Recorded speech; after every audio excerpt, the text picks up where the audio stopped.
lesser basis than that. Jesus is unequivocal concerning tithing. This you ought to have done. Don't lay your poor scholarship on me. It was no big deal in the early church, because what sense is there in teaching and trying to motivate people to give 10% when they gave everything? I mean, go tell somebody that just sold everything they had and gave all of it to the apostles, you better tithe. The New Testament is full of active preachers meeting the needs of a church brought into existence by the Holy Spirit overnight.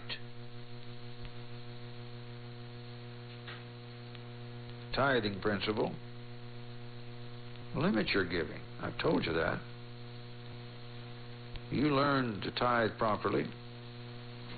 You don't have to apologize for God blessing what you got. If you are 100 times richer than the guy that sits next to you in the pew, you don't have to apologize to him. He got the same opportunity to practice God's promises as you.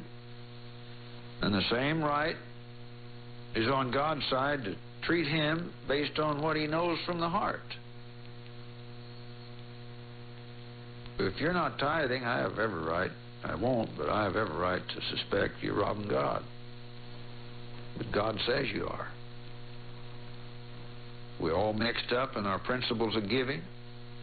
The world is telling the church how to operate, and preachers are placed on the defensive because they're handling, quote, the Lord's money. Baloney. God said the tithe is the Lord's. That means while you have the tithe in your hands, you're handling the Lord's money.